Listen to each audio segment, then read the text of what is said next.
السلام علیکم ورحمۃ اللہ وبرکاتہ۔ امید ہے ناظرین آپ عافیت سے ہوں گے۔ جس طرح کہ ہم نے اس سے پہلے سبق میں پڑھا تھا کہ ایک وقف النبی صلی اللہ علیہ وسلم ہوتا ہے، ایک وقف غفران، اس پر باقاعدہ 2 ابحاث ہو چکی ہیں۔ امید ہے آپ نے وہ سبق سنے ہوں گے اور آپ کو سمجھ بھی آیا ہوگا۔ قرآن پڑھتے ہوئے ان پر غور کیجیے یا اپنے فیوریٹ قاری کو سنتے ہوئے ان پر غور کیجیے، انشاءاللہ آپ کو علامتوں پر غور کرنے اور قرآن کو تجوید سے پڑھنے اور کہاں رکنے ہیں کہاں نہ رکنے یہ سب سمجھ آ جائے گا۔ آج کا ہمارا عنوان ہے وقف جبریل، یہ وقف منزل، یہ وقف منزل۔ اس کو 2 طریقے سے پڑھا جاتا ہے۔ وقف منزل بہت اچھا ہے، پڑھنا بہتر ہے۔ دیکھیں وقف جبریل اس کو کیوں کہتے ہیں؟ نزول قرآن کے وقت حضرت جبریل علیہ السلام نے وقف کیا تو نبی کریم صلی اللہ علیہ وسلم نے بھی وقف فرمایا۔ حضرت جبریل علیہ السلام قرآن آپ صلی اللہ علیہ وسلم کو اللہ تعالیٰ کی طرف سے لا کر آپ صلی اللہ علیہ وسلم کو سناتے حضرت، تو وہ جہاں پر وقف فرماتے تو حضور صلی اللہ علیہ وسلم بھی وقف فرماتے۔ اس لیے علماء حضرات اور جو قراء حضرات ہیں وہ اس جگہ پر وقف کرتے ہیں۔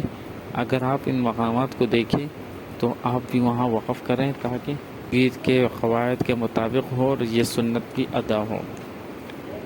اچھا، اس کی شکل جو ہوتی ہے میں نے پہلے سبق میں بتایا تھا کہ وقف النبی کی علامت کس طرح ہوتی ہے۔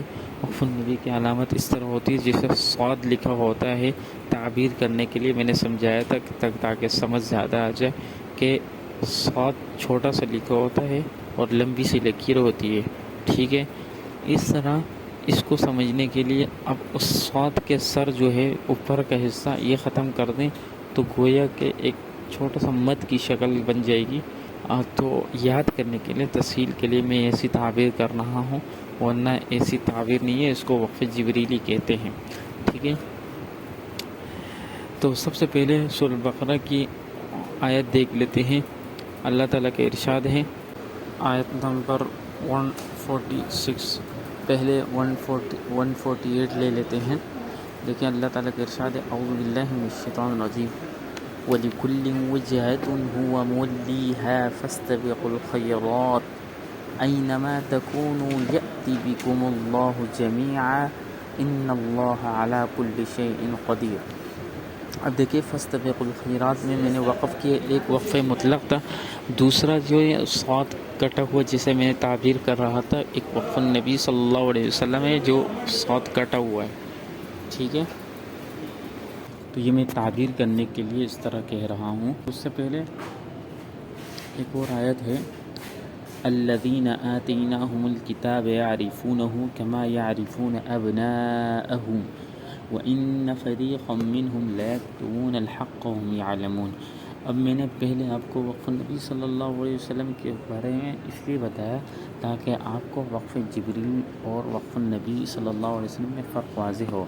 پہلے میں نے کہا کہ اس کو تعبیر کرنے کے لیے صاد کٹا ہوا، صاد تھا ہوا ہوتا ہے، اس طرح اس کو سمجھنے کے لیے وقف جبریل علیہ السلام کس طرح ہوتا ہے، صاد کے اوپر کا حصہ نہیں، یہ آپ کو میں نشاندہی کر رہا ہوں۔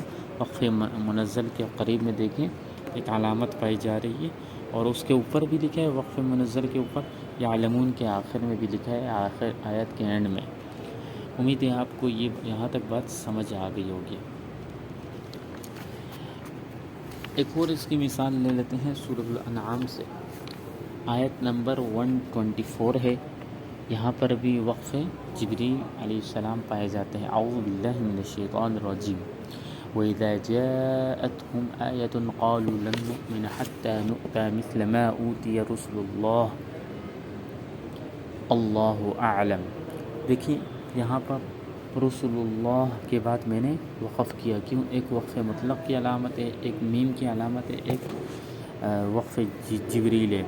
دیکھیں 3 علامتیں ایک بار ایک جگہ پہ جمع ہو سکتی ہے۔ پہلے آپ نے پہلی آیت میں دیکھا، اس سے پہلی مثال میں وہاں پر ایک ہی علامت تھی اور وقف جبریل، تو وہاں پر آپ روک سکتے ہیں، نہ روک سکتے، اختیار ہے۔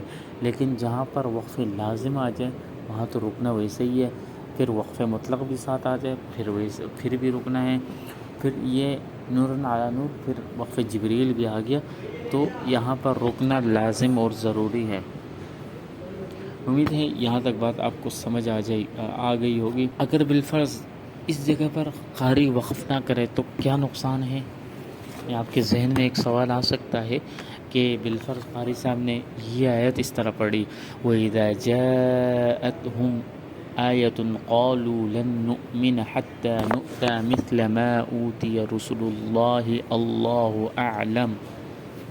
دیکھیں بات پر غور کریں کہ جہاں پر وقف لازم ہوتا ہے تو گویا کہ وہاں پر ایک بات پوری ہو جاتی ہے، اب آپ کو اختیار نہیں ہے اس بات کو کاٹ کر آپ پچھلی آیت کو دوسری آیت سے ملا دیں، ورنہ معنی غلط ہو جائے گا۔ اس طرح اگر کوئی قاری بھی پڑھے گا تو اس کے لیے بھی جائز نہیں ہے، ایسی جگہ پر وقف کرنا لازم و ضروری ہے۔ اگر بالفرض اس جگہ پر کوئی اور علامت ہوتی ہے جیسے جیم، اب جیم وقف جائز ہے، اس کا مطلب ہے 50% آپ کو اختیار ہے، 50% نہیں۔ کیا مطلب؟ یعنی آپ اس جگہ پر رکیں، مسئلہ نہیں ہے۔ جیسے ہم نے پہلے آیت پڑھی کہ اللہ لا الہ الا هو الحی القیوم، ہم نے پڑھا تھا ہو، یہاں پہ وقف جائز ہے، الحی القیوم بھی پڑھ سکتے ہیں۔ 50% اختیار ہے کا مطلب یہ ہے کہ پڑھ لیں مسئلہ نہیں ہے، نہ پڑھیں مسئلہ نہیں ہے، لیکن جہاں پر میم آ جائے، وقف مطلق لازم آ جائے تو وہاں پر رکنا لازم اور ضروری ہے، ورنہ معنی خراب ہو جائے گا۔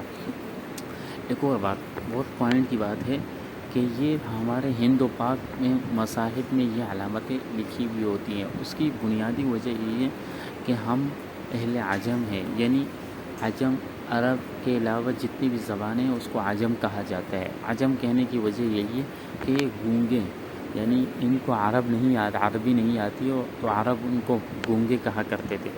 تو اہل عجم پھر بالخصوص پاک و ہند میں یہ مصاحف مشہور ہیں، یہاں پر جو ہیں ان مصاحف میں یہ علامتیں سمجھانے کے لیے کہ بھائی یہاں رکنا لازمی ہے۔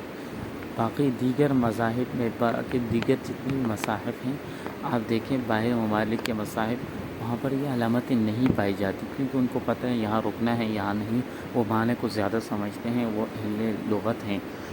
امید ہے پچھلی ویڈیو کی طرح یہ ویڈیو بھی آپ کو پسند آئی ہوگی۔